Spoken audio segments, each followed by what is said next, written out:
తెలంగాణ అవతరణ దినోత్సవ వేడుకలకు పరేడ్ గ్రౌండ్స్ ముస్తాబవుతోంది. ఈ వేడుకలకు ముఖ్య అతిథిగా సోనియా గాంధీ హాజరవుతుండగా సీఎం సహా వివిధ రాష్ట్రాల మహారథులు, ప్రజాప్రతినిధులు, ఉద్యమకారులు, ప్రజలు అధిక సంఖ్యలో హాజరు కానున్నారు. ఇక రాష్ట్ర ప్రభుత్వం తరఫున వివిధ శాఖలు అనేక ప్రదర్శనలు ఇవ్వబోతున్నాయి. అందుకు సంబంధించిన ఏర్పాట్ల పనులు చకచకా జరుగుతున్నాయి. మేయర్ గద్వాల విజయలక్ష్మి సహా పలువురు నేతలు పరేడ్ గ్రౌండ్స్ ను సందర్శించి ఏర్పాట్లకు సంబంధించిన పలు సూచనలు చేశారు. దీనిపై మరింత సమాచారం మా ప్రతినిధి రాంప్రసాద్ అందిస్తారు. తెలంగాణ రాష్ట్ర అవతరణ దినోత్సవ వేడుకలకు హైదరాబాద్లో ఉన్నటువంటి పరేడ్ గ్రౌండ్స్లో అయితే ఏర్పాట్లు సాగుతూ ఉన్నాయి. మనం చూడవచ్చు, మనం ప్రస్తుతం హైదరాబాద్లో ఉన్నటువంటి పరేడ్ గ్రౌండ్స్ మైదానంలో అయితే ఉన్నాం. ఇక్కడ పరేడ్ గ్రౌండ్స్లో జూన్ 2న జరగబోయేటువంటి అవతరణ దినోత్సవ వేడుకలను అయితే ఘనంగా నిర్వహించేందుకు ఇప్పటికే రాష్ట్ర ప్రభుత్వం ఆదేశాలు జారీ చేసిన నేపథ్యంలో అన్ని రకాల ఏర్పాట్లు, అంటే ఇక్కడ పోలీసులు అయితే ప్రస్తుతం ఆ రోజు ముఖ్యమంత్రికి కానీ అదేవిధంగా అతిథులకు గౌరవవందనం కల్పించేందుకు అయితే అందించేందుకు నిర్వహించినటువంటి పరేడ్తో పాటు అన్ని రకాల ఏర్పాట్లు కూడా ఇక్కడ కావాల్సినటువంటి విఐపీలు కూర్చోవడానికి కానీ అన్ని రకాల షెడ్ ఇక్కడ ఏర్పాటు చేస్తూ ఉన్నారు. దీనికి సంబంధించి పూర్తి స్థాయిలో మనం చూస్తే ఇప్పటికే ఈ ఏర్పాట్లను రాష్ట్ర ముఖ్యమంత్రి ఘనంగా నిర్వహించాలనే ఆదేశాలు ఉన్న నేపథ్యంలో అయితే ఇక్కడ పూర్తి స్థాయిలో ఏర్పాట్లను పరిశీలించేందుకు ఇటు హైదరాబాద్కు సంబంధించినటువంటి మేయర్తో పాటు అదేవిధంగా ఎమ్మెల్సీ బల్మూరి వెంకట్, అంతేకాకుండా ఖైరతాబాద్ కాంగ్రెస్ పార్టీ అధ్యక్షుడు రోహిన్ రెడ్డి కూడా రావడం జరిగింది. ఇక్కడ ఏర్పాట్లను అయితే పరిశీలిస్తూ ఉన్నారు పూర్తి స్థాయిలో. అంటే జూన్ 2న రాష్ట్రంలో జరగనున్నటువంటి అవతరణ అంటే తెలంగాణ రాష్ట్రంలో కాంగ్రెస్ ప్రభుత్వం ఏర్పడిన అనంతరం జరగబోయేటువంటి తొలి ఉత్సవాలు కావడంతో కొంత ప్రతిష్టాత్మకంగా నిర్వహించడమే లక్ష్యంగా అయితే రాష్ట్ర ముఖ్యమంత్రి రేవంత్ రెడ్డి ఇప్పటికీ ఆదేశాలు జారీ చేసిన నేపథ్యంలో అయితే ఇక్కడ అధికారులు కూడా పూర్తి స్థాయిలో ఏర్పాట్లలో నిమగ్నమై ఉన్నారు. ఇటు జిహెచ్ఎంసీతో పాటు అన్ని రకాల శాఖలన్నీ కూడా సంయుక్తంగా ఇక్కడ ఏర్పాట్లన్నింటినీ కూడా దగ్గరుండి చూసుకున్నటువంటి పరిస్థితి. ఎందుకంటే తెలంగాణ రాష్ట్రంలో ఇది 10వ సంవత్సరంగా భావిస్తున్నటువంటి కాంగ్రెస్ పార్టీ దశాబ్ది ఉత్సవాల విధంగా అయితే దీన్ని నిర్వహించేందుకు ఏర్పాట్లు చేస్తున్న నేపథ్యంలో ఈ యొక్క అవతరణ వేడుకలకు రాష్ట్రంలోని ఉద్యమకారులు అదేవిధంగా ప్రజాప్రతినిధులు వీరందరితో పాటు ముఖ్యంగా ఈసారి కాంగ్రెస్ ప్రభుత్వం ఏర్పడిన అనంతరం రాష్ట్ర ముఖ్యమంత్రి ఇప్పటికే తెలంగాణ ప్రదాత సోనియా గాంధీని కూడా ఆహ్వానించినట్లు మనకు చూస్తా ఉన్నాం. నిన్న చూసినట్లయితే ఢిల్లీలో ప్రత్యేకంగా సోనియా గాంధీ నివాసానికి చేరుకొని అయితే రాష్ట్ర ముఖ్యమంత్రి అవతరణ వేడుకల దినోత్సవాల్లో పాల్గొనాలని కోరిన నేపథ్యంలో తాను కూడా సానుకూలంగా స్పందించి హాజరవుతానని చెప్పినారు. ఏర్పాట్లను పరిశీలించేందుకు హైదరాబాద్ నగర మేయర్ కూడా ఇక్కడికి రావడం జరిగింది. మేడం, జూన్ 2న జరగబోయేటువంటి ఏర్పాట్లు ఏ విధంగా కొనసాగుతూ ఉన్నాయి? మీరే చూస్తున్నారండి, చాలా ఘనంగా చేయాలనుకున్నాం ఈసారి. ఎందుకంటే ఇది దశాబ్ది సెలబ్రేషన్స్ అండ్ ఆల్సో మా ముఖ్యమంత్రి రేవంత్ రెడ్డి గారి ఆధ్వర్యం లోపల ఈరోజు మీకు తెలిసినట్టయితే ఈరోజు తెలంగాణ ఇవ్వడమే సోనియా గాంధీ గారు కాబట్టి, తెలంగాణ ఇచ్చింది సోనియా గాంధీ గారు కాబట్టి ఆమెను కూడా ఆహ్వానం చేయడం జరిగింది. మా సీఎం గారు ఢిల్లీకి వెళ్ళి స్వయంగా ఆమెను ఆహ్వానం చేయడం జరిగింది. సో ఈసారి మేము పెద్ద ఎత్తున అందరికీ కూడా విజ్ఞప్తి చేస్తున్నాను ఏంటంటే, యావత్ తెలంగాణ ప్రజలందరూ కూడా, ఎవరైతే తెలంగాణ కోసం పోరాడిన లీడర్స్ కూడా అందరినీ కూడా మేము ఆహ్వానిస్తున్నాము.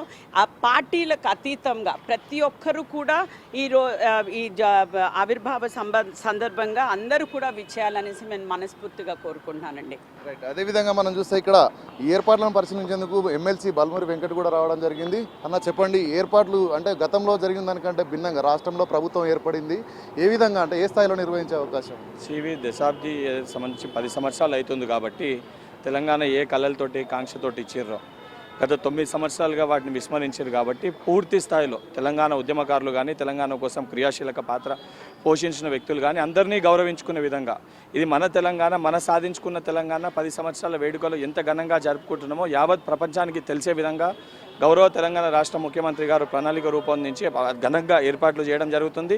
ఈరోజు ఇది కేవలం అంటే గతంలో 9 సంవత్సరాలు ఏంటంటే ఉద్దేశపూర్వకంగా ఇది ఏంటంటే కొంత వ్యక్తులం చెందింది అనే విధంగా చూపించే ప్రయత్నం చేశారు. కానీ తెలంగాణ వచ్చింది తెలంగాణ ప్రజలందరి కోసం అని చెప్పే విధంగా ఈరోజు ఏర్పాట్లు జరుగుతాయి. అదేవిధంగా కార్యక్రమాలు కూడా ఉండబోతున్నాయి. అంతే మనం చూస్తే తెలంగాణ రాష్ట్రంలో రాష్ట్ర ప్రభుత్వం ఎన్నికల మేనిఫెస్టోలో కూడా చెప్పింది, తెలంగాణ రాష్ట్రం కోసం ఎవరైతే ఉద్యమకారులు చేశారో వాళ్ళందరికీ ఉద్యమాల్లో పాల్గొన్న వాళ్ళందరినీ గుర్తిస్తామన్నారు. వారికి ఏ విధంగా రేపు పెద్దపీట వేయబోతా ఉన్నారు ఈ వేడుకల్లో? ముందుగా ఏదైతే 9 సంవత్సరాలుగా వారిని విస్మరించిపోం, ఏ రోజు కూడా వారిని ఆహ్వానించలే. రేపు ఈ జరగబోయే కార్యక్రమంలో వారే ముందు వరుసలో ఉంటారు. తప్పనిసరిగా తెలంగాణ ఉద్యమకారులు, తెలంగాణ సమయంలో ప్రాణాలు అర్పించిన వాళ్ళ కుటుంబ సభ్యులు అందరూ కూడా ప్రత్యేక ఆహ్వానితులు లేక వారికి సపరేట్ ప్లేస్ గుర్తించి వారికి సంబంధించిన ప్రకటన కూడా ఆ రోజు ముఖ్యమంత్రి గారు నేరుగా అనౌన్స్ చేయడం కూడా జరుగుతుంది. తెలంగాణ రాష్ట్ర ఉద్యమంలో ముఖ్యంగా విద్యార్థుల పాత్ర చాలా కీలకం అని చెప్పవచ్చు. మీరు కూడా విద్యార్థి నాయకుడిగా చైర్మన్గా ఉండి ఈరోజు ఎమ్మెల్సీగా వచ్చారు. అంతేకాకుండా మృతి చెందినటువంటి కుటుంబాలు ఎవరైతే విద్యార్థి బలిదానాలు చేసుకున్నటువంటి వాళ్ళ కుటుంబాలను ఏ విధంగా ఆహ్వానించబోతున్నారు? ఆ ప్రతి కుటుంబాన్ని కూడా పాపం 10 సంవత్సరాలకి ఏ రోజు కూడా వారు ఆహ్వానించకపోతే పాపం మా ఇంట్లో మా కొడుకులు మా పిల్లలు చనిపోయారు ఒక బాధ దృక్పథంతో ఉన్నారు.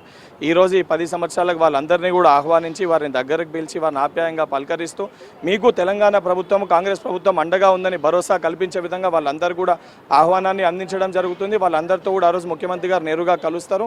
వారికి సంబంధించి అయితే మా మేనిఫెస్టోలో ఉన్న అంశాలను కూడా ప్రకటించడం జరుగుతుంది. కాంగ్రెస్ పార్టీ తరఫున అయితే మనకి ఇక్కడ ఖైరతాబాద్ నుంచి డీసీసీ అధ్యక్షులు రోహిన్ రెడ్డి ఉన్నారు. మాట్లాడే ప్రయత్నం చేద్దాం. అన్న, చెప్పండి, ఈసారి ప్రభుత్వం ఏర్పడింది, కాంగ్రెస్ ప్రభుత్వం ఏర్పడింది తెలంగాణ రాష్ట్రంలో, ఏ విధంగా ఉండబోతున్నాయి అవతరణ వేడుకలు?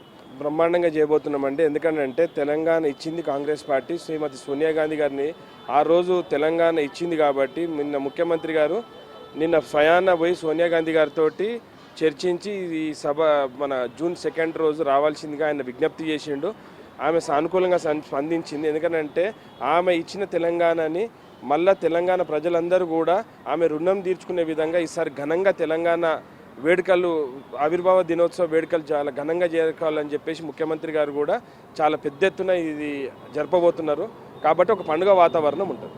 అంటే మొత్తంగా మనం చూసుకుంటే జూన్ 2 అనేది అంటే గతంలో జరిగినటువంటి ఉత్సవాల కంటే ఏ విధంగా భిన్నంగా ఉండబోతుందో ఆయన గొప్పగా నిర్వహించాలని ఇప్పటికే రాష్ట్ర ముఖ్యమంత్రి కూడా ఆదేశించాడు కదా. మీరు ఏ విధంగా, పార్టీ ఏ విధంగా మూవ్ కాబోతా ఉంది ఈ వేడుకలు? ఎందుకంటే అధికారిక కార్యక్రమం అయినప్పటికీ కూడా రాష్ట్రాన్ని ఇచ్చింది సోనియా గాంధీ అని చెప్పేసి ఒక కృతజ్ఞత సభలాగా కూడా ఉండబోతుంది. ఏ విధంగా నిర్వహించబోతుంది? డెఫినెట్గా అండి. ఎందుకంటే ఎన్నో ఏళ్ళ ఆకాంక్షని శ్రీమతి సోనియా గాంధీ గారు ఆ రోజు మనకు తెలంగాణని ఇచ్చింది కాబట్టి ఆ రోజు 10 సంవత్సరాలకి ఒక దుర్మార్గం చేతిలో ఉండి తెలంగాణ ఒక మగ్గిపోయింది కాబట్టి ఈసారి తెలంగాణకు ఒక స్వేచ్ఛ కూడా వచ్చింది కాబట్టి తెలంగాణ ప్రజలందరూ కూడా ఒక స్వాతంత్ర దినోత్సవము ఒక ఆవిర్భావ దినోత్సవం రెండు కలుపుకొని శ్రీమతి సోనియా గాంధీ గారి కృతజ్ఞత సభలేక కూడా మేము చేద్దాం అనుకుంటున్నాం. ఎందుకంటే యావత్ తెలంగాణ ప్రజలందరూ కూడా ఒక ఆకాంక్ష ఏంటంటే శ్రీమతి సోనియా గాంధీ గారిని పిలిచి ఒక్కసారి మనం తెలంగాణ మనము ఈ ఏర్పాటు చేసుకున్న దాన్ని ఒక వైభవంగా చేసుకోవాలనేది ఒక ఏదైతే ఆకాంక్ష ఉండేనో ఎప్పటి నుంచో అది ముఖ్యమంత్రి గారు చాలా పెద్ద ఎత్తున చేద్దామనే ఆలోచనతో అందరినీ కూడా ఇన్వాల్వ్ చేస్తున్నారు. దీంట్లో ఉద్యమకారులని, కళాకారులని.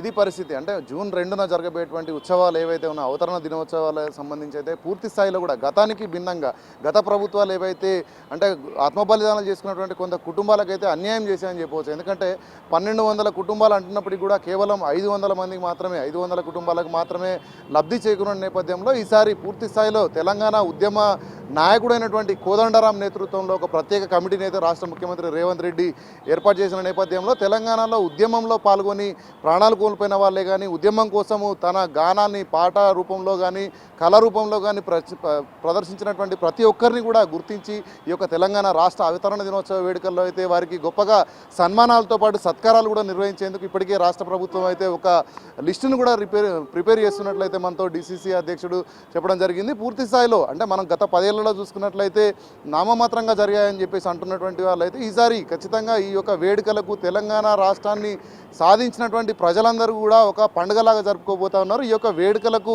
శ్రీమతి సోనియా గాంధీ కూడా రాబోతా ఉన్నారు. ఎందుకంటే తెలంగాణ రాష్ట్ర ఏర్పాటు సోనియా గాంధీ వలన అయిందని ఇప్పటికే కాంగ్రెస్ పార్టీ నాయకులందరూ చెప్తున్న నేపథ్యంలో తనను కూడా ఒక కృతజ్ఞత సభ విధంగా అయితే దీన్ని చిత్రీకరించే విధంగా అయితే ఇక్కడ ఏర్పాట్లు భారీ స్థాయిలో చేస్తూ ఉన్నారు. అంతేకాకుండా ఇప్పటికే రాష్ట్ర ముఖ్యమంత్రి కూడా సంబంధిత శాఖలన్నిటికీ కూడా ఈ యొక్క వేడుకలు ఏంటంటే కనివి నెరగని రీతిలో నిర్వహించాలని చెప్తున్న నేపథ్యంలో అయితే పూర్తి స్థాయిలో అధికారులు కానీ ఇటు ప్రజాప్రతినిధులు కానీ స్థానికంగా ఉన్నటువంటి మేయర్, ఎమ్మెల్సీ వీళ్ళందరూ కూడా ఇక్కడికి వచ్చేసి ఏర్పాట్లపైన ఒక ప్రత్యేకంగా ఏ విధంగా జరుగుతూ ఉన్నాయి, ఏ విధంగా ఏర్పాట్లు నిర్వహించాలనేటువంటి అన్ని అంశాలపైన కూడా ఇక్కడ పరేడ్ గ్రౌండ్లో ఏర్పాట్లను అయితే క్షుణ్ణంగా పరిశీలిస్తున్నటువంటి పరిస్థితి. కెమెరామెన్ సంజుతో రామ్ ప్రసాద్.